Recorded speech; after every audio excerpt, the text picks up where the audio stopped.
没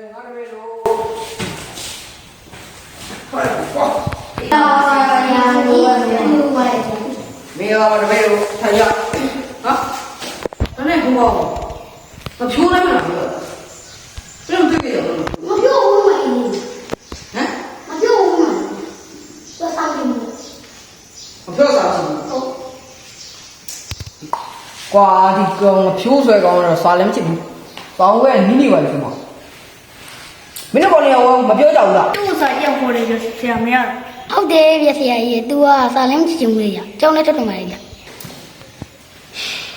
不用了，都没养好，地产他爱多少不？都到演出的，比较俺嘞住地产啥干我的东西，然后嘞进来表嘛，俺进表了俺不会做过，咱们有的呀，都3代不算，都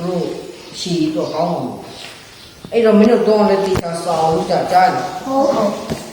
哎，这俺票抓出来了，加了。没有什么跟他谈一道，后面按钱包嘛。这样就，你看讲得起来文化不光你不要是混。ဟုတ်ကဲ့没把票来花，没把都讲不得钱啊嘞。ကျွန်တော်ပြင်းတော့လို့ပါဗျာလမ်းမင်းတော့ကူလီထားတယ်哪个？故里摊那上面多也免买的了，因为故里摊那些来回嘛洗的，这腿打的呀。没有人看嘛话，我没地了，比如没地少，对他们都不顺，没把钱这么高我，就没稍微变的，我不要写了。လမ်းမင်းမှာကျွန်တော်မယ်ကြီးနေရှိရဲ့ဗျပြီးတော့ကျွန်တော်ကိုလည်းသူကကူလီထားမှုခေါ်နေတာမတူဘူးငါတပည့်စာတတ်တာနဲ့ကုလီထန်းနဲ့ဘလုံးမှမတူကုလီထန်းတာမင်းရဲ့ပတ်စံရတာတော့မှန်ဒါပေမဲ့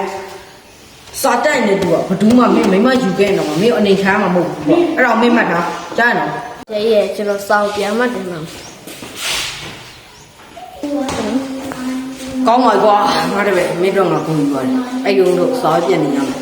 ကဲငါတပည့်တို့မင်းတို့ငါပြောတာရှိရဲ့ဒီကိုကြည့်ကြငါပြောချင်တဲ့အကြောင်းကစာကိုပြင်းလို့ဆိုပြီးအတိုင်းမနေကြနဲ့ကွာစာတင်ရတော့ကိုတင်ထားရတယ်ပြီးတော့စာကိုစူးစမ်းရမယ်အဲ့ဒါမှမင်းတို့ကောင်တွေတနေ့ကျပညာတတ်ကြီးတွေဖြစ်မှာကွာအဲ့တော့မင်းတို့စာဝဲပြန်တင်ကြဘယ်တော့မှမပြင်းကြနဲ့